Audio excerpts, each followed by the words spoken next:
Wesh YouTube, comment vas-tu? On est samedi matin et je filme un peu en catastrophe pour avoir une vidéo pour demain. Je t'ai menti. Je t'avais dit qu'on ferait cette semaine la vidéo sur les meilleures lectures de mon année et en fait celle-ci ne me plaît pas. Il y a des problèmes dedans qui font que je ne suis pas contente du résultat, donc je ne la sors pas cette semaine, je la sortirai la semaine prochaine, désolé.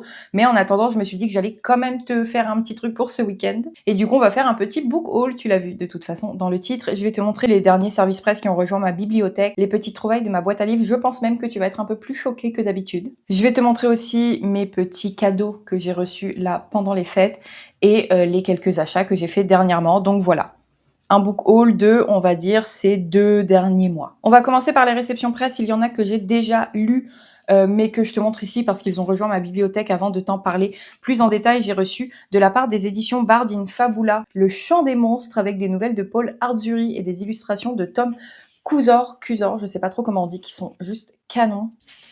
On dirait un peu des gravures, elles sont trop belles. C'est un recueil d'histoires de dark fantasy que j'ai trouvé très cool, dont je te reparlerai, mais voilà, je l'ai reçu, très bel objet livre, merci beaucoup. J'ai reçu de la part du Renard Doré le tome 2 de Louvre de Miyako Miya, je t'avais parlé ici du premier que j'ai beaucoup aimé. C'est traduit par Cyril Copini, il m'a envoyé le 2e tome. Ce sont une succession de petites histoires de ce frère et de sa sœur qui est une louve et qui doivent donc faire avec le regard des autres, la peur des autres, le rejet aussi, et tout ça avec beaucoup d'amour et de bienveillance. C'était très chouette, j'ai trop hâte de lire la suite. Du côté de chez Rivage, j'ai reçu Conte russe d'Alexandre Afanassiev avec une traduction de Rambert Nicolas, et ce sont de vieilles histoires russes, tout simplement des contes. Je sais qu'il y a Baba Yaga et d'autres histoires du genre. Je pense le commencer très bientôt, me lire un petit conte par-ci par-là, étant donné que je suis dans ma lecture de pavé, et je pense que ça va être parfait. Je suis trop contente, c'est vraiment le genre de texte que j'aime.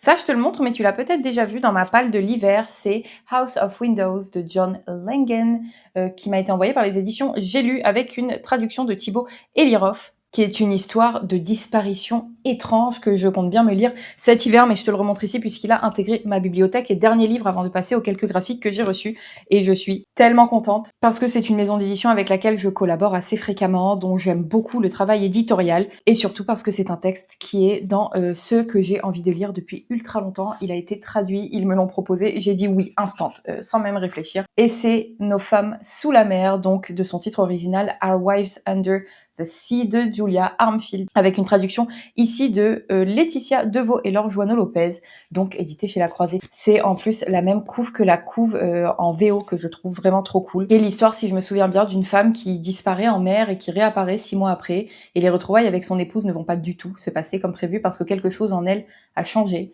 C'est un des textes qui, je pense, est dans ma wishlist depuis le plus longtemps. Je suis ravie qu'il l'ait traduit et je suis ravie qu'il me l'ait envoyé. Pour ce qui est des graphiques, j'en ai reçu 2 de chez Urban Comics que je crois que je t'avais montré sur Insta par contre. J'ai reçu Frankenstein dans leur collection Monsters, donc de Michael Walsh, que j'ai déjà lu, qui est un coup de cœur.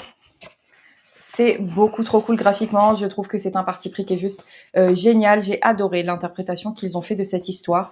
Et voilà, de toute façon, celui-là, je t'en reparle très bientôt, mais je suis ravie. Et il m'a envoyé, je pense, le prochain graphique aussi que je vais lire, qui est Derrière la porte, avec un scénario de James Tynion IV. Ma collection de ce qu'il fait continue. Voilà, j'en veux toujours plus, avec des illustrations de Gavin Fullerton, qui m'a l'air d'être une histoire un peu spooky, avec de drôles d'apparitions. Ça a l'air beaucoup trop cool, c'est James Tynion. Visuellement, ça a l'air canon, je ne veux rien savoir de plus. De toute façon, c'est ce que j'aime bien dans leur collection grand format, c'est qu'on a à peine quelques mots au dos, et moi j'adore me lancer dans des textes comme ça, de manière un peu plus libérée, disons, de toute attente, et là j'ai trop hâte, même si j'en attends beaucoup, parce que c'est James Tynion. Et pour finir, j'ai reçu, de la part des éditions 404, il y a autre chose, ils m'ont envoyé, mince, je l'ai pas pris, ils m'ont envoyé, tu sais, quelque chose Thief Lady. Je te mets la photo, c'est la suite de leur collection À travers les miroirs, dans laquelle il y avait Lost Boy et Upon a Starry Tide. Et du coup là c'est la suite, et celle-ci c'est sur Cendrillon. Mais ils m'ont surtout envoyé, et ça je suis ravie parce que j'ai lu un graphique de Emily Carroll il y a pas longtemps que j'ai adoré, et eux ont sorti ce beau gosse qui s'appelle Une invitée dans la demeure, donc de E.M. Carroll. Il faut que je te montre sans la jaquette parce que, non mais pardon, ça a l'air d'être un petit peu frissonnant. J'adore le fait que ce soit en noir et blanc et que petit à petit la couleur s'invite. Ça a l'air juste incroyable. Ça a l'air incroyable. Je suis tellement contente qu'ils me l'aient envoyé. Vraiment, 404 graphiques, ils ont des pépites, et je suis sûre que celle-là en est une. Voilà. Après les réceptions presse, je vais te montrer les livres que j'ai trouvés en boîte à livres. On en a plusieurs que ma mère, enfin qu'on a trouvé ensemble en boîte à livres, qu'elle a lu, qu'elle a beaucoup aimé, donc elle m'a dit tiens, lis-les. On a ici La Chambre des officiers de Marc Dugan, un livre sur la guerre qu'elle a beaucoup aimé, c'est un petit roman, je l'ai pris. Les chaussures italiennes de Henning Mankell. C'est un auteur qui m'intrigue pas mal, donc je suis ravie qu'elle ait trouvé celui-ci. Pareil, elle l'a beaucoup aimé. Une histoire, je crois, de regain de vie qu'on vient trouver à la fin de celle-ci. Ça a l'air très joli et je te dis, c'est un auteur dont j'avais envie de découvrir le travail. Livre que je ne connaissais pas du tout, qui s'appelle La Berthe de Joël Guillet, sur l'histoire d'une femme. Et pareil, qu'elle a trouvé vraiment très intéressant, très ordinaire, mais en même temps assez extraordinaire, et ça m'intriguait pas mal, donc je l'ai pris. J'ai ensuite pris, parce que j'en avais entendu beaucoup de bien, que pareil, ma mère l'a beaucoup aimé. Bon, on a l'habitude. La tristesse des éléphants de Jodi Picou, traduit par Pierre Girard, et alors heureusement qu'elle m'a dit qu'elle l'avait beaucoup aimé, et que moi j'en avais entendu du bien, parce que cette couve, c'est un enfer. C'est une histoire d'une affaire irrésolue, de l'abandon d'une petite fille qui va tout faire pour comprendre ce qui lui est arrivé, si je dis pas de bêtises, et ça a l'air beaucoup trop chouette. Tout simplement. Elle m'a trouvé ce petit texte qui s'appelle Philosophie féline de John Gray, Les chats et le sens de l'existence, édité chez Rivage Poche, où on nous dit que l'histoire de la philosophie a été une succession de tentatives visant à conjurer l'inquiétude inhérente à la nature humaine. Et nos compagnons les chats détiennent, contrairement à toutes les idéologies, la clé des mystères de l'existence. C'est un monsieur qui est enseignant de philosophie à Oxford, à Yale, à Harvard et à la London Schools of Economics. Et voilà, ça a l'air très intéressant. Et pour finir, j'ai trouvé à la boîte à livres 2 BD, mais je pense que tu n'es pas prête. Parce que là, vraiment, c'est abusé d'avoir trouvé ça. J'ai trouvé La bombe d'Alcante, de Bollé et de Rodier, qui est édité chez Glénat, qui est sur l'histoire de la bombe atomique qui sera lancée sur Hiroshima. Dans quel contexte elle fut créée, comment fut prise la décision de la larguer et pourquoi sur Hiroshima, quels sont les acteurs majeurs de ce drame, les effets de l'explosion que vécurent les victimes, l'incroyable histoire vraie de la bombe atomique. Ça a l'air juste extraordinaire. C'est un graphique que j'avais déjà repéré, mais c'est le genre de graphique qui coûte un petit peu cher. Mais incroyable, incroyable d'avoir trouvé ça en boîte à livres. C'est fou, non ? Et ensuite, pour continuer la dinguerie, j'ai trouvé le même jour dans la même boîte à livres Martha Jane Canary, la vie aventureuse de celle que l'on nommait Calamity Jane, de Christian Périssin et Mathieu Blanchien, édité chez Futuropolis. Pareil, BD qui était dans ma wishlist, qui est juste mais beaucoup trop belle. Et je suis trop contente. Non mais je suis trop contente. Les gens dans ce village sont fous.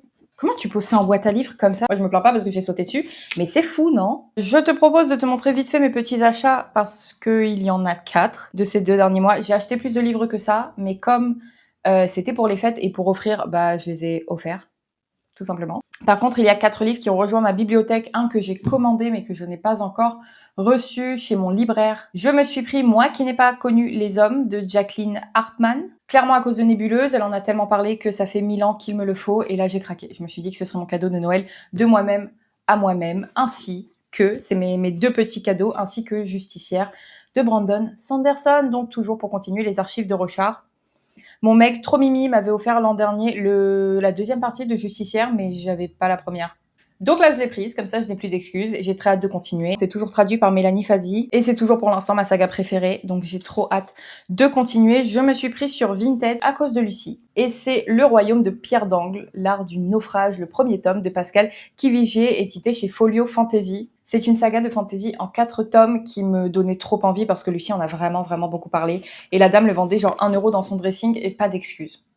Donc je l'ai pris. Et j'ai pu recevoir / mettre la main sur Sortir de la maison hantée, comment l'hystérie continue d'enfermer les femmes de Pauline Chanu. C'est du côté de Chez la Découverte et c'est un essai qui me tentait énormément. Là, je suis en train de lire un essai, je retrouve goût à ce genre en ce moment. J'ai envie de lire des essais et du coup, je suis trop contente. C'est en plus un thème évidemment qui me parle énormément. Et donc, voilà, ça rejoint ma bibliothèque. Je suis trop contente, je vais le dire tout le temps. On va passer au cadeau de Noël parce que j'ai été gâtée.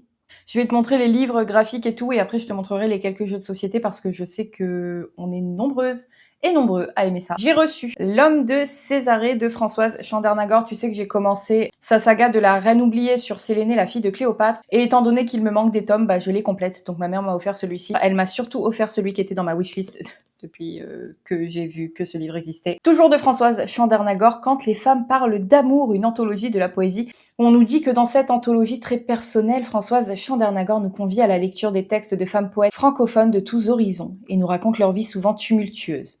De ces regards de femmes sur l'amour émergent peu à peu au sein d'un patrimoine poétique jusqu'ici essentiellement masculin. Un chant singulier. François Chandernagor qui en plus parle de poésie. Je l'ai feuilleté, le premier nom sur lequel je suis tombée c'est Anna de Noailles qui est une de mes poétesses préférées de tous les temps. Voilà, c'est un signe. Je le voulais, je l'ai eu, je suis tellement contente. Et j'ai aussi eu Le dernier homme de Margaret Atwood parce que j'ai envie de lire plus de choses de Margaret Atwood et que c'est une saga qui m'intrigue énormément. Je sais que c'est une saga un peu post-apo et ce, dans un monde dévasté à la suite d'une catastrophe écologique sans précédent. C'est Margaret Atwood et j'ai trop envie de lire autre chose d'elle et je te dis, cette saga m'intriguait vraiment beaucoup donc je suis ravie d'avoir le premier tome, surtout que j'avais trouvé le deuxième en boîte à livres donc comme ça, bah, j'ai les deux premiers chez moi. Merci beaucoup, mère. Mon mec m'a offert le dernier Becky Chambers. Je suis trop contente. Il était sur ma wishlist et du coup, je suis ravie. C'est une très bonne hérétique chez La Talente avec toujours une traduction de Marie Surgé. Et je n'ai absolument aucune idée de quoi ça parle, mais j'ai envie de te dire qu'on s'en fout. Globalement, c'est Becky Chambers. Et en plus, ces formats-là, pour l'instant, ils m'ont tous énormément plu. J'ai adoré Apprenti par bonheur. J'ai adoré Histoire de moine et de robots. Voilà, je voulais celui-ci à l'instant même de son annonce. Je vais me répéter à chaque fois, mais je suis pas très SF dans l'espace. J'aime pas trop l'espace. En fait, ça me met plus mal à l'aise qu'autre chose. Et puis, il y a Becky. C'est tout. C'est l'exception qui confirme ma règle. Et on est ici, du coup, je le découvre avec toi sur un recueil de 5 nouvelles où 5 femmes sont chacune à une croisée des chemins. Dans le cadre de leur travail, de leur engagement pour la société, de leur parentalité, de leur avenir. C'est aussi banal, joyeux et déchirant que nos vies faites de routine et de pas de côté toujours renouvelés, mais avec des vaisseaux spatiaux. Bref, je suis trop contente. Il m'a également offert la suite de mon très cher Lightfall. J'ai enfin le 3e tome, qui s'appelle Le Temps des Ténèbres, toujours de Tim Probert, édité chez Gallimard, bande dessinée. Histoire dont je n'ai cessé de te parler ici, dont je n'ai cessé de te vanter, je pense, la qualité. Lightfall, c'est beau, c'est doux, c'est entraînant, c'est touchant, j'adore les personnages, j'adore l'univers, j'adore les graphismes, j'aime tout. Non mais regarde-moi ça. Et j'avais qu'une hâte, c'était de lire la suite. Et du coup, là, je vais pouvoir m'y lancer. Je suis tellement contente. Je suis trop contente. Je t'ai parlé avant, avec Frankenstein, de la collection Monsters dans les grands formats de chez Urban Comics. Et il y en a un autre de cette collection qui est dans ma wishlist depuis je ne sais combien de temps. Je pense que je t'en ai parlé genre 10 fois ici. Et du coup, je l'ai eu ce Noël. Et c'est Dracula. Avec un scénario Guess What de James Tynion, The Forest, et des illustrations de Martin Simmons qui sont incroyables. Je vais essayer de te montrer brièvement ça. Chaque page est plus belle que la précédente. Et vraiment, il est dans ma wishlist depuis tellement longtemps que je suis ravie qu'il soit enfin entre mes mains. Et ensuite, on a pu trouver de seconde main à des prix vraiment très raisonnables. Pour la petite anecdote, ma mère, toujours elle, oui, regarde très souvent la grande librairie. Et la dernière fois, elle m'appelle, elle me dit « Oui, je suis tombée amoureuse d'un illustrateur. Est-ce que tu connais son travail? Benjamin Lacombe. » Je lui dis « Écoute, mère. » Oui, elle a eu un coup de foudre et on en a trouvé 2 d'occasion. Et du coup, j'ai eu la chance de les avoir. Le premier que je laisse carrément dans sa petite protection en plastique, c'est celui sur Frida, avec des textes de Sébastien Pérez et donc des illustrations de Benjamin Lacombe chez Albin Michel. C'est du tissu, je sais pas si tu le vois, je crois que ça se voit un peu. C'est un tissu un peu satiné qui est juste trop beau et c'est pour ça que je le laisse dans sa pochette parce que j'ai très peur qu'il s'abîme. Et alors, comment je vais te montrer ça? On est donc sur des illustrations pleine page juste folles. Non mais, folles. Et surtout, je vais t'en montrer qu'une avec des découpes.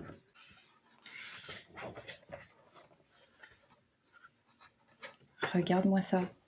Et de faire doucement pour ne pas faire de bêtises, mais voilà. Juste incroyable, je suis trop contente, je l'ai déjà feuilleté à peu près 42 fois. Et là, j'attends juste le bon moment pour me poser et vraiment m'en délecter. Je suis ravie, non mais trop beau. Et du coup, comme je t'ai dit, je le laisse dans sa protection en plastique là pour être sûr que ça n'abîme pas le tissu d'une quelconque manière. Et quand je dis d'une quelconque manière, c'est Mafia, en fait, que Mafia n'abîme pas le tissu de la beauté de ce livre. Et voilà, je suis tellement contente, encore une fois. Et le dernier, et pas des moindres, qu'on a trouvé à une vingtaine d'euros, alors que c'est un ouvrage qui en vaut genre 50. C'est un roman que je voulais absolument lire un jour dans ma vie. Et alors là, ça va être l'occasion de le faire d'une manière tout à fait particulière et vraiment un petit peu magique.